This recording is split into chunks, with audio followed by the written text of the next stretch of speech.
Good morning. My name is Chuck Riley. I'm the Associate Dean for Academic Affairs in the College of Engineering and Computer Science, and it's my pleasure to welcome you to today's leadership lecture by Christy Woodruff of Siemens Energy. Christy Woodruff is Chief Information Officer of Siemens Energy and head of the energy sector's IT organization. Her scope of responsibilities covers the global provision of IT services for the entire energy sector. Ms. Woodruff's Siemens Westinghouse career began in 1974 in Winston-Salem, North Carolina.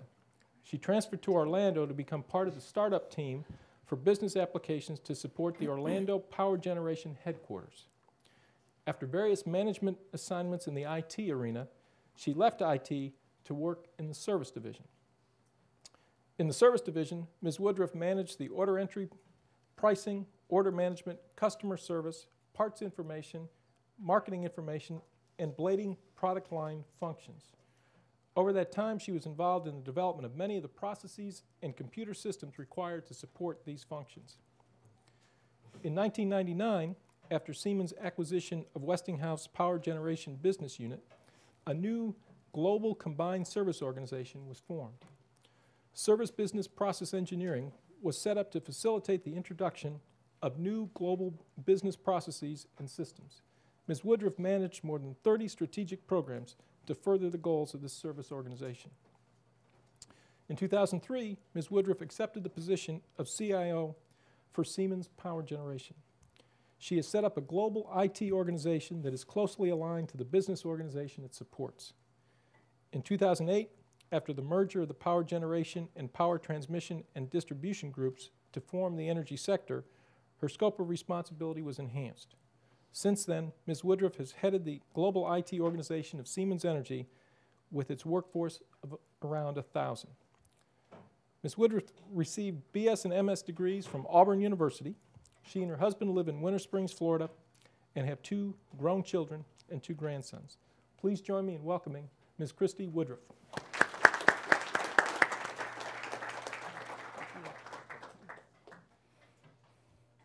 So good morning.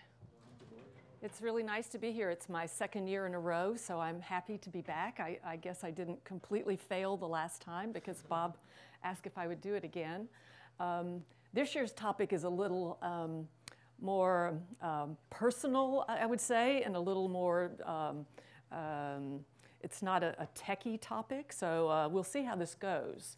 The topic of work-life balance is more of a personal topic than anything else, and we each have to deal with this in our own way. So I'll try to give you a little bit of insight into how corporations deal with work-life balance, and maybe a few hints on how I've managed to survive this long in the crazy life that I live. So I'll give you a few insights there, I hope. But first, I'd like to just tell you a little bit about Siemens. You know, we're right across the street, at least part of us are. The street across the building and facilities across the street are let's say the U.S. headquarters for power generation. It's the old Westinghouse facility that for the last 10 years or so has been merged with Siemens, but our roots for that headquarters are here. So a lot of the work that goes on over there is sort of the U.S.-based power generation, engineering, marketing, and those kinds of activities. But let me tell you a little bit about Siemens. It's a big company. It's a global company. We are in 190 countries around the world. The company is 170 years old, so very rooted in technology and R&D, in science, and our core is really the engineering sciences, let's say. All of the products are high tech, let's say. We are not into consumer goods or into the sort of the end user product type environment. We're building the big, bad, highly complex technical stuff. So when you think about Siemens, you should think about very sophisticated healthcare equipment that is making advances in the medical sciences. You should think about power generation, all of the various complex technologies that power the world. And you should think about industrial automation, very sophisticated manufacturing, enabling technologies, for example. So that is Siemens. We're literally all over the world. We have a very strong presence in the US, and we have a very strong presence in all of the emerging countries as well. So this gives you a little bit of the demographics. You know, we're more or less 400,000 employees worldwide, about 80 billion in revenue. So, you know, relatively large scale. In the US, you may have seen, I hope you've seen some of our new ads. Siemens is very much a part of the framework of the US. If you take power generation, for example, a huge preponderance of the power generation that we all enjoy is based on Siemens technology. When you combine the base that is the Siemens technology as well as the former Westinghouse technology, you're really covering a huge portion of the base of how electrical generation gets done in this country. So it makes you proud to know that you are part of something that is that vital to everyday life. As well as the power generation topic, if you look at things like industrial automation that I spoke of, the Postal Service is using our sophisticated automation. So when you look at the mail that somehow quietly comes into your mailbox every day, 90% of that distribution of mail is coming through devices that are engineered and manufactured by Siemens. And that's just one example. There are all kinds of great, interesting innovations in automation that Siemens is a part of, from modeling techniques, simulation, to productivity tools that really are kind of let's say, the basis underlying a lot of the factory automation that goes on around the world. The other thing that makes you proud somehow is Siemens' engagement in the whole healthcare topic. And Siemens really takes healthcare from, let's say, womb to tomb, and they're looking at preventative techniques, they're looking at diagnosis, and they're looking at treatment. So let's say the full disease life cycle, if you will, and there are devices that are enabling physicians every step of the way in that regard. I'm proud to work for Siemens, and I think we are really making a contribution to the world, and that gives you a good feeling when you go home at night. We do this all through 3 sectors. I'm part of the energy sector, so our claim to fame is the design and implementation of all types of power generation, from renewables to gas to steam to the non-threatening part of nuclear. So we build the turbines and the generators for nuclear power. We don't do the hot end, so to speak, but we do the generation end. So any type of generation we are involved in. Additionally, we are also involved in the transmission and distribution of electricity. So these are the mechanisms that are provisioning electrical power from the point of generation to the point of consumption. So those types of technologies we're also involved in. The healthcare organization is working on both the clinical, the diagnostic areas, and in solutioning. So they are selling all kinds of tomography and radiological type equipment into hospitals, for example, as well as systems. They also have very sophisticated patient care systems that they are developing and providing to hospitals and physicians. Industry, we've sort of talked around that they are making various devices and various, let's say, product lifecycle management tools to assist others with their product development, let's say. So, and did I say 3 sectors? I meant 4.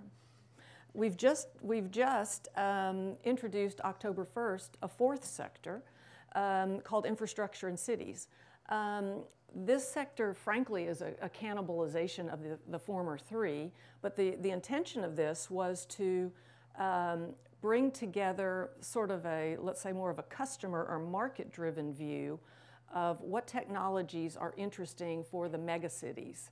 When I was here last year, if any of you were here, one of the mega trends that that affects Siemens business very, very much are the growth of the megacities. So we've designed this sector to basically sell into the market of cities and to assist them with the conceptual work, the design and planning of what it takes to run a big city. So you're talking all kinds of infrastructure. You're talking transportation. You're talking buildings. You're talking about smart distribution of power. You're talking about how to join, from a technological standpoint, how do you join the grid, so this so-called smart grid notion. How do you introduce electric cars, high-speed trains, various modes of transportation, various modes of electrification, and all bring that together into one big network. What does that look like city by city? So this is a brand new kind of twist for us to see how we can work with the city managers around the world in the very large cities to see how we can enable them for the future. So that's kind of Siemens. And again, I'm part of the energy sector. I run IT for that sector. This basically includes kind of everything that smells like IT, what you would expect it to look like. So everything from working with our customers on what their requirements are, what their demands are, what their strategic direction is. Are they going to buy a new factory in Brazil? Having a good connection into our customers so we can help them anticipate what their needs will be for the future. And then having done that, then deliver whatever solution we've agreed is the appropriate one. So we have around 1,000 people around the world. We have probably an equal number of consultants that we work with to help us with some of these more complex projects. And everything from very large, $100 million projects down to just the basic blocking and tackling, making sure that you've got the proper infrastructure in a new location that is being built. So, there's never a lack of things to do. There's never a lack of escalations on my desk or issues to solve. So it's a very challenging job because there's always something new. I mean, as the business changes, so does IT. We follow in their footsteps, let's say, to enable whatever great ideas they have about what's next for their business. So there's always something new and something going on and changing. So moving on to work-life balance. So in a big company like this, with a position that I have, how do you sustain some type of reasonable work-life balance? And my position is a global position. So I have employees in basically, 20 countries, let's say. I try to get to each country once a year. I am 50% more or less in the States and 50% in Europe, with side trips to, small side trips to China or to India or whatever. So I'm traveling quite a bit. And the question is, how do you make that work, and how do you optimize your performance somehow? So when I think about work-life balance, the first thing that comes to my mind is what is work and what is life, because I'm not really sure anymore. You know, we all have our devices. I just got another iPhone and iPad. Now this is accompanying my laptop, which accompanies, you know, all the other devices you have, my Kindle for my, you know, so I've got all this stuff. And where does work stop and where does life begin? And it's really difficult for me because it's difficult for all of us. I'm sitting at the car wash yesterday or the day before. You're at the car wash, so I guess this is life. But you pull out your iPhone and you start doing mail, you know, so I guess that's work. And then you go through the mail and some of it's, you know, oh, Dillard's is having an SD Lauder bonus. Okay, I guess that's life. And then there's this, you know, major, you know, the factory in Budapest just went down because the network's down. And then you're like, oh, I'm back to work.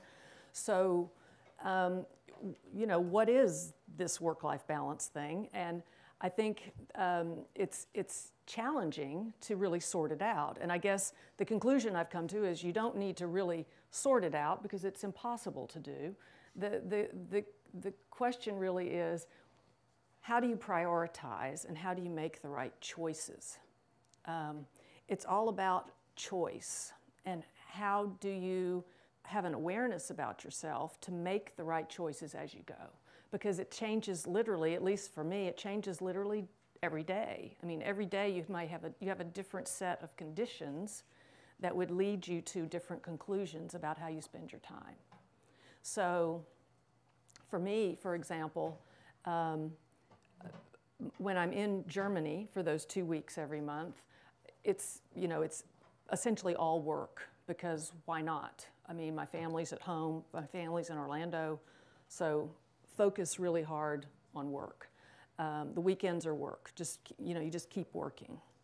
But when I'm here, I have almost no regret or no guilt by letting my car leave that parking lot across the street at 5 o'clock.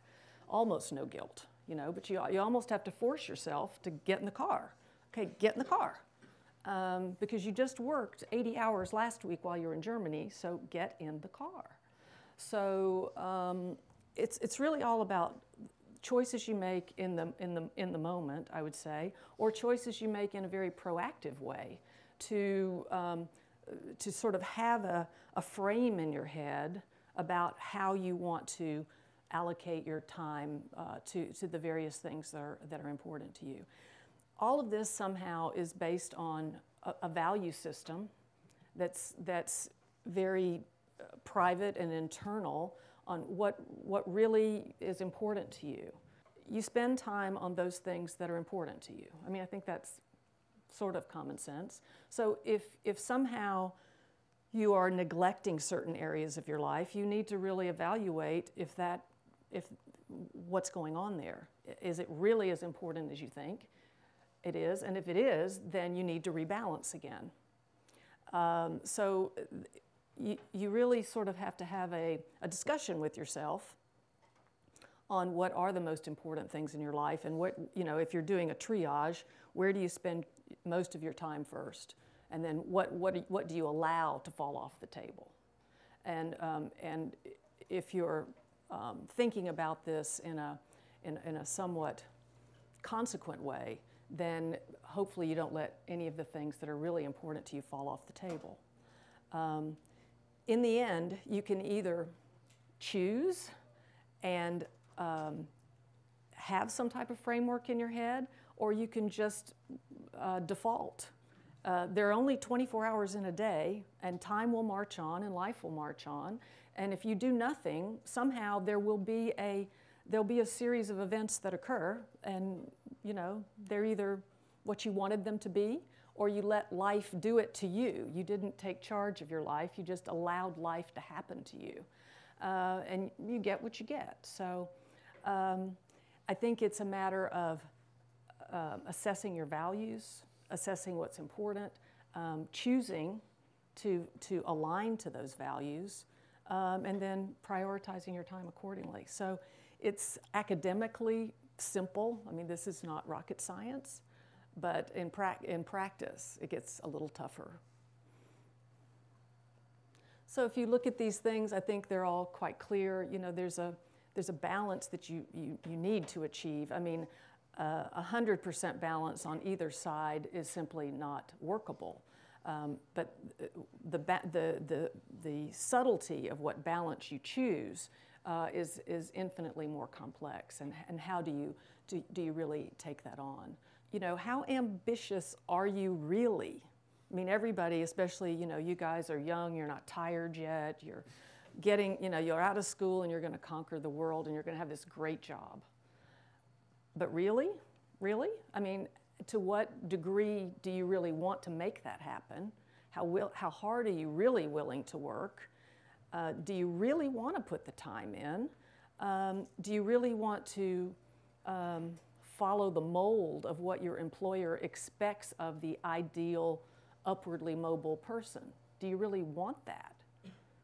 Many people really, they may say they want it, but they don't align themselves accordingly. So most people really don't want it. So the point is you need to be realistic about what your capabilities are, what your ambition is, and how much you're really willing to sacrifice for it, and what that looks like for you. And there are lots of degrees of that, of course. On maybe a sort of a working level, you know, how much are you willing to travel? How much are you willing to be away from your family during the week?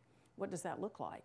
And this varies over time. You know, if you have young children, maybe this is different than when you have older children. Or if you have, you know, aging parents that need your support, then it may look different. So you don't always have the same answer to the same question. It's timing also is very interesting in there. So I think you sort of have to calibrate how much you're willing to put into what you're trying to accomplish.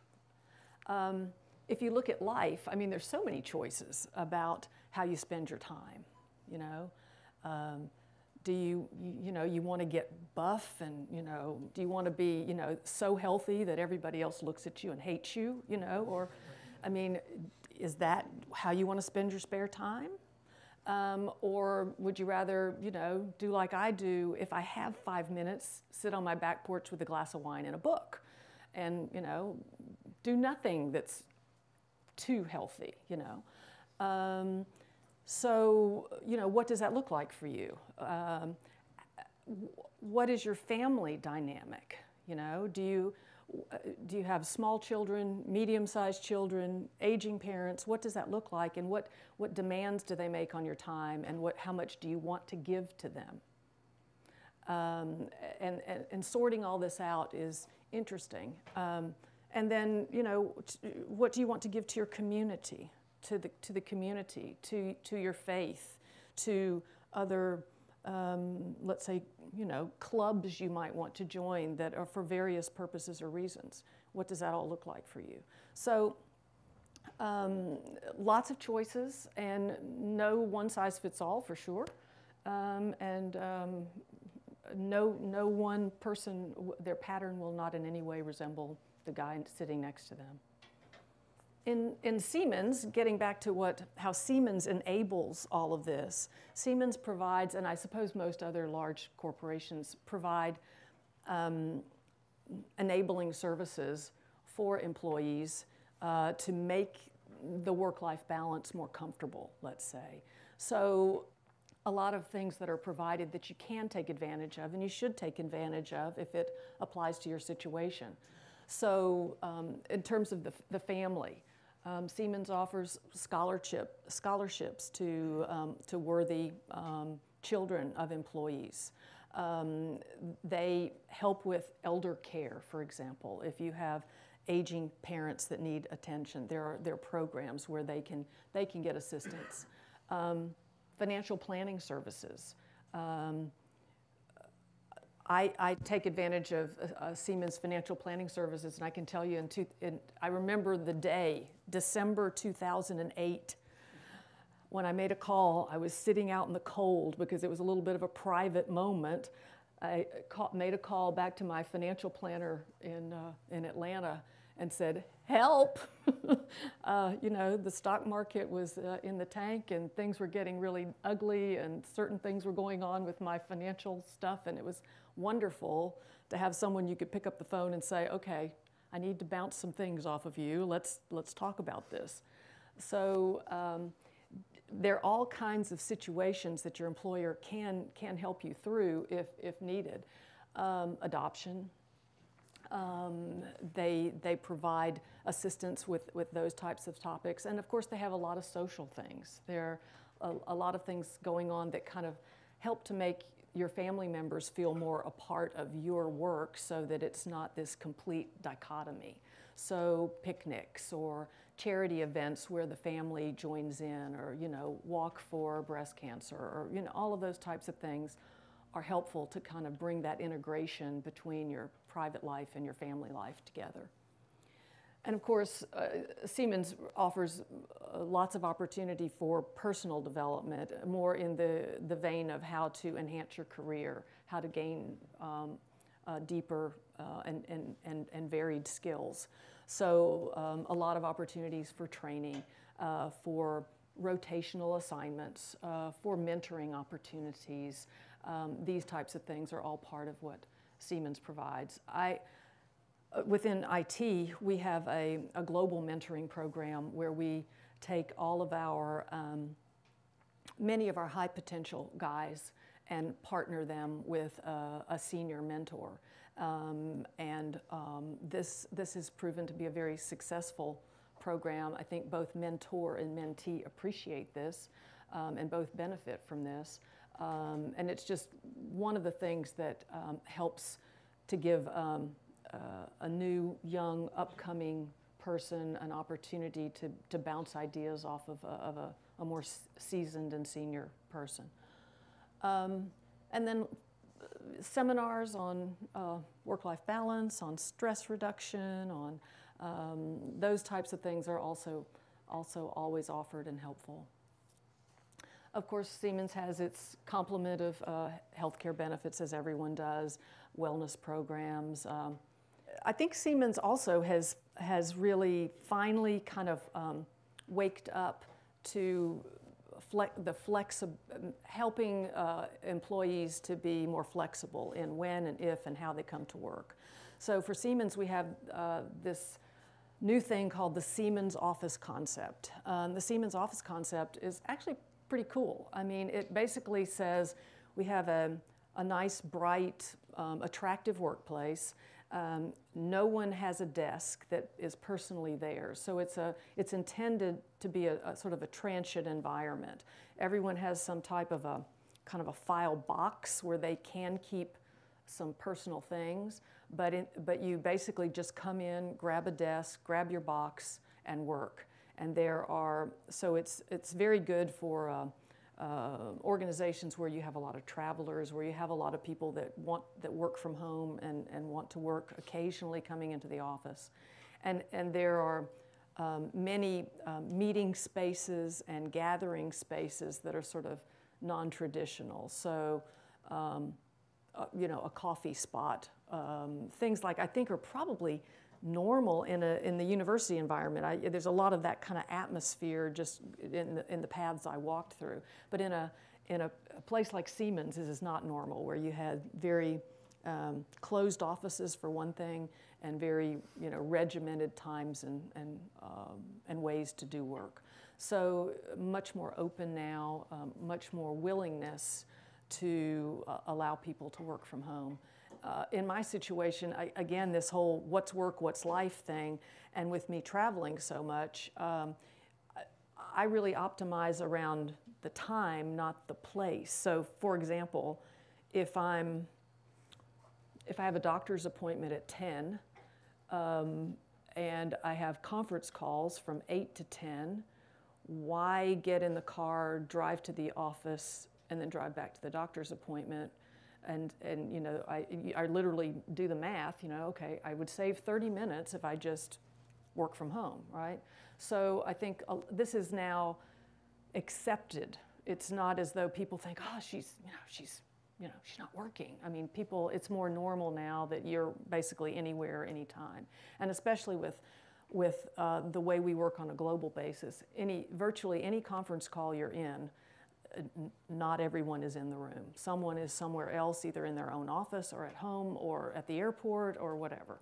So the where of how you work is really not so important, especially in these days of global communications and all the tools that we have to have meetings electronically. So it's really changed the way we work, I think, to a great degree. Also, across the street, we have a number of resource groups, as they're called, that are geared to a specific segment of the workforce to help give them, let's say, an affinity group of people with like-mindedness that they can work with, ping ideas off and further their ability to cope with whatever. So we have, for example, a women's resource group. So they focus on women topics. How do women exceed in a Siemens that's basically a man's world? What are the tips and tricks? How do they cope? What is your, how do you confront a real arrogant, engineering manager that thinks he knows everything and really thinks you're some, woman? How do you confront that? So these types of groups do exist. We have them for women, for our black colleagues. We have them for our retirees or sort of soon-to-be retirees. How do you transition into retirement and how do you give back? We have a great retiree program where the retirees are coming back into the workforce in an unpaid fashion, I think it's unpaid, where they're mentoring young people in various skills. So they're giving back from their experience and from having been around the block a few times. There's a Hispanic group, and then there's a newcomers group, so to speak. So I think these are all helpful to help with a spirit of inclusiveness, that people feel a part of the community, that they feel a part of Siemens, and they're having people that are sort of assisting them on that journey. So Siemens provides a lot in terms of helping with work-life balance. But in the end, it's about what do you do with all this, and how do you bring this back to your personal situation? So I think everybody's different and everybody's hooked together different, and there's no magic solution here. I'm an industrial engineer by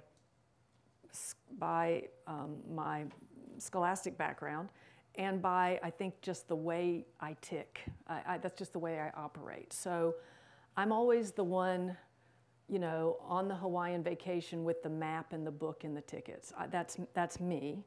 My husband is driving and complaining that I've got the map and the tickets and the book and refusing to plan anything. So I'm like, okay, this boat trip leaves at 9 tomorrow. If we want to go on the boat trip tomorrow, they say you need to buy the tickets the night before.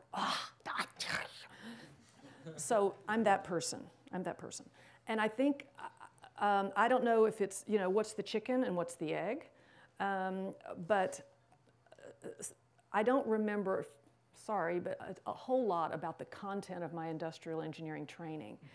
But what did stick with me, there's a few principles, and what sticks with me was the notion of efficiency and the notion of doing things in the most optimum way possible. Packing precisely as much as you can into that box is somehow important. And the whole notion of queuing theory and how to most efficiently deal with going from point A to point B is something that's just an innate part of who I am somehow. So, you know, I'm in the kitchen, I've got a pile of stuff.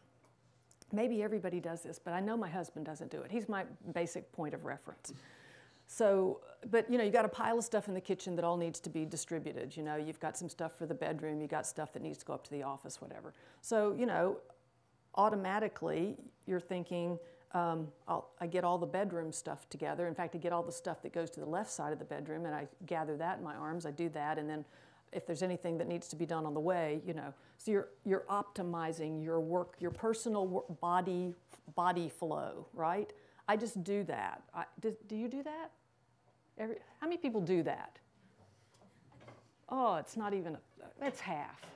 Okay, so, but you're engineers too, so this is a slanted group anyway. But okay, so that's what I do, right? And I'm not sure why I'm even telling you this story, but anyway. So but the point is, the way I manage my life is very much like this. I mean, I very much think about it a lot, plan it, and I always sort of have at least a vision of how my time is going to be spent over the next week or so.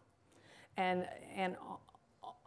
let's say in advance of that, I have some type of concept about what's important and what's not.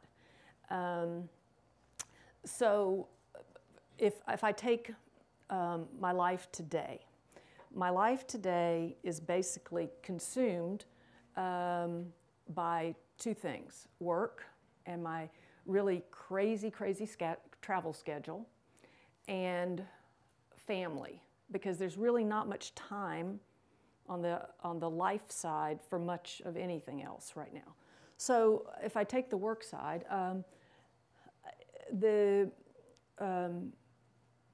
goal is this sort of mental plan that I have. I used to write it down. I'm not that bad anymore, but my mental plan is, while I'm on the plane to Germany, in Germany, coming back on the plane from Germany, that time is work. I mean, there's nothing in it there's nothing in it except maybe an occasional dinner with a friend or something over there that in any way is working on the other side of the balance. So I have actually a calendar balance, let's say. So while I'm there, I work. So get up, get dressed, walk to work. Oh, there's a little bit of health. I walk to work, work all day, 8 o'clock, eat something, go to bed, start over. That's that time. And the weekend, same thing. It's the only difference is I get up, sit in my bathrobe, drink coffee, and work, and I don't have to walk into work, but work on the weekends. So I figure I've sort of done my, I've done my overload there. And when I get on that plane, I finish off to come home, finish off everything that I can, that's urgent, and then make a mental shift. Okay, I'm home now. I still work, but it's funny how working 8 hours a day feels really strange, when I'm here in Orlando, because it seems, you really do think, wow, it seems strange to leave at 4:30 or 5 o'clock. It feels funny. But that's that part of the balance. And then when I'm here, I spend time with the family, and this has gotten considerably more complicated of late because my parents have recently moved to town. I have aging parents. My father had a stroke last year, so we've convinced them to move to Orlando. So now my parents live here. Dad still has issues with all of that, though he lives at home. But mother needs support because she's living with a stroke victim, so we have to get her out and take her to lunch and, calm her down and all that. So that whole dimension is now a new thing on top. The other thing that really has had, I'd say, the even more marked influence on my time is that my daughter and her husband gave birth to my grandchildren, 2 twin boys, and they are now 2. and the most perfect and beautiful children that were ever brought into the world. And there's 2 of them. Did I mention there's 2 of them? So, and they're 2, age 2. And you literally, when you're with them, that is all you do. There's nothing else going on. There's no other little balancing act. That's it, because they're everywhere. They're into everything, right? So they take a tremendous amount of time, and we love to babysit. We beg to babysit, and we keep them quite frequently. We have slumber parties, so this is also quite time-consuming. So, and then, you know, there's my children, that, you know, the parents of the children, they get a little attention occasionally, but mostly we just pay attention to their kids. But I have a son, you know, he needs his time, you know, so I have to consciously say, okay, should we take him out to dinner tonight, you know, because I haven't seen him in 4 or 5 days, you know. So, and my husband, see. So he kind of is needy and feels like maybe, you know, I should give him a piece, but this is, that sequence was kind of, you know, except I might even, yeah, that sequence is kind of the way it's going. So my poor husband, he's like, you know, are you ever going to spend any time with me? Well, sure. Right after we take the grandbabies home, and yeah. So there's a lot of people in my life, and they're all very important. And you know, it really is sort of a constant internal discussion on how you split your time. You know, I'm actually, after I'm done here, I actually don't have any meetings this afternoon. And I've really been thinking, what, you know, okay, who, should I call my parents and see if, you know, I just drop by, or should I go home and pay the bills, or, you know. So every moment is kind of, you know, needs to be filled. So pretty complicated stuff. So beyond the family, the rest of the stuff begins to fall off the table. I mean, my husband and I actually made a conscious decision last month. Hasn't happened yet, but you know, we're going to try to re-establish some semblance of a tiny social life, tiny one. You know, like go out to dinner with friends every 2 months. You know, something like that. Because that has been one of the fallouts of this, of having all these family obligations. So, you know, that. I used to play golf before the babies came along, so haven't played golf in probably a year and a half.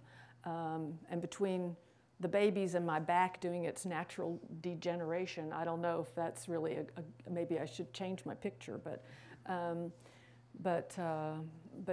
those are the things that kind of fall off the table. So I wouldn't call myself a poster child for having found this perfect blend.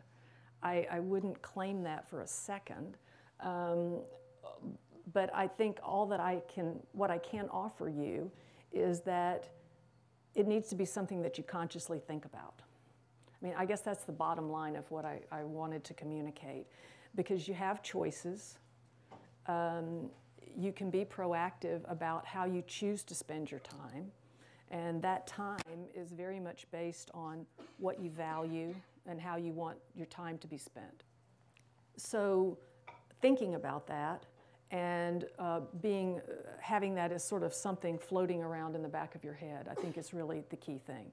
Because if you just let life drift along, it will do so, and you may have regrets about how you've spent your time, how you've not chosen to spend your time, and that's not. I don't think that's the way you want it to be. So I think it's just a question of keeping that as something that you focus on, and don't just let it to chance. So I think that's sort of what I wanted to say. And hopefully you guys have a whole lot of questions, because, yeah. What would you classify as the most important qualities of a good leader? I think I would say know what you want at a certain conceptual level and then articulate it very clearly and consistently and repeatedly, and continue to align everything you say and everything you do to that kind of orientation, so that eventually people really get that you're serious about X and that you're serious about the implementation of it all the way down through the organization. I mean, I'm a strong believer in aligned objectives. Having a vision, having a set of goals for the organization, and then aligning everyone so that they're all working toward that same end. In my organization, even though it's global, even though there are many managers involved around the world, they all have one set of objectives. I do not have any patience for or allow, let's say, any infighting between different parts of my organization because they're trying to optimize their situation over the other guy's situation. I have no patience for that because we're all headed to the same goal. So if this guy is hurt as a result of you not supporting him, you're hurt too because you're measured in the same way that this guy is. So I think it's really about alignment from the vision all the way through the execution, and just being rigorous about being consistent with that and being sure everybody knows where you stand, and giving feedback when people are deviating from that. Because frankly, I mean, you know, I don't even know what I am anymore. I'm not an IT person. I've been out of service so much that I'm not really a service person anymore. I'm just some kind of a leader. I mean, good or bad. I mean, I just try to orchestrate things because I don't provide any of the content, none. I can create almost no value in terms of the technical detail. All I can do is ask a bunch of dumb questions and ask questions that are somehow aligned to what I think is the right way, but then also take plenty of feedback if people disagree with me. I mean, I think this is the other quality of a good leader, is that you're able to accept feedback and suggestions from other people, and that you're creating sort of a sense of collaboration. So, yeah. Yeah. With a number of responsibilities that you have, do you ever get a chance to really like retreat away from all that technology and just be out of communication for maybe a week at a time? No. I mean, we do actually, with my staff, once a year, we go away for, let's say, 3 days, and we do some reassessing. And it varies from year to year. Some year it's more sort of pure team building or getting to know how to work better together. Some years it's more operational. Like last year, the theme was to take a look at our organization and to assess whether we were fit for the future. So we took a few days and went off to Canterbury and delved fairly deeply into several parts of our organization to determine if they were correct for the future. So we do that, but I would say it's rare. It's once a year for a few days, and I'd say you know, more of that would be probably helpful. In fact, Bob helped us with one of those retreats that we had, I don't know, 5, 6 years ago. That UCF helped us put together the program for that time. But the last couple of years, we've taken it to a more, let's say, practical level in terms of some large area that we wanted to explore and just could spend some quality time. Now, yeah, in fairness to myself, I have another one that I can get another point for. The other thing we do is that I have obviously I have a staff meeting once a month with my staff. Every other meeting is a conference call, and we all stay wherever we are in the globe.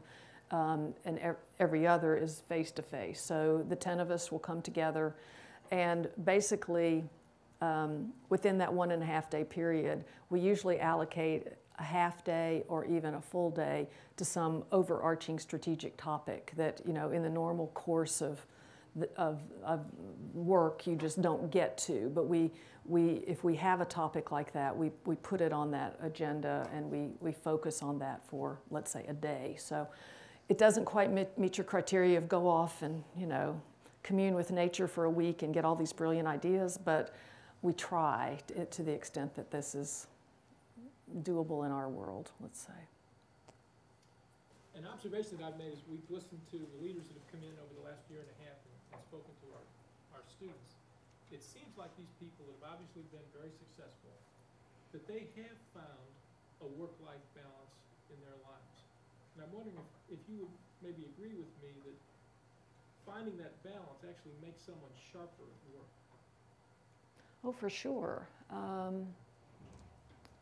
mean, in the end, you have to take care of yourself to be effective in the working environment. So if you're really abusing yourself from a work standpoint, this is not good for anybody involved. It's not good for you, and it's not good for the company.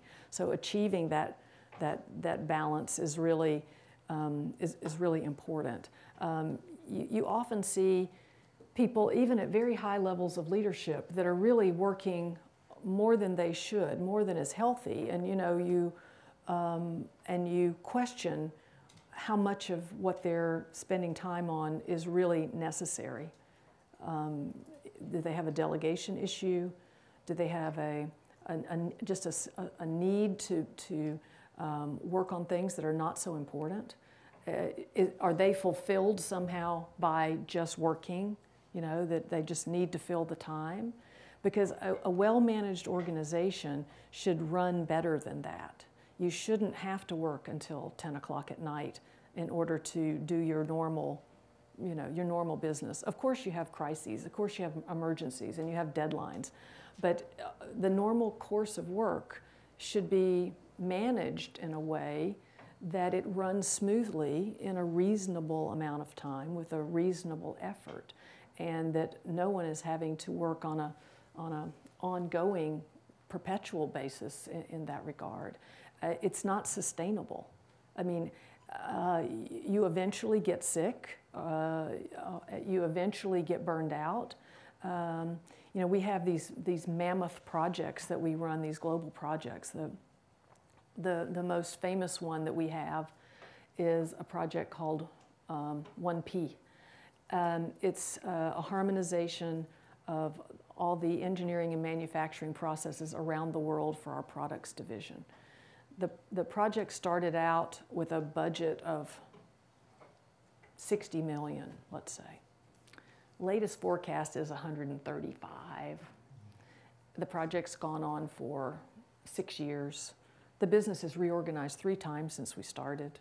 You know, we've added different factories. So, you know, the scope was just changing all along. And the point of the story is there are people that have been on that project this whole time, and I can tell you they're not healthy, they're exhausted, they're tired, and it's not fair. And those types of things should be mitigated against as much as you possibly can. So,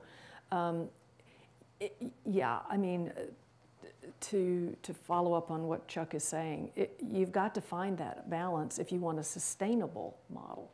I mean, otherwise it's, you know, in the end you crash. So I think if you're in it for the long haul, then you've got to achieve it to at least some degree or other. Thank you very much.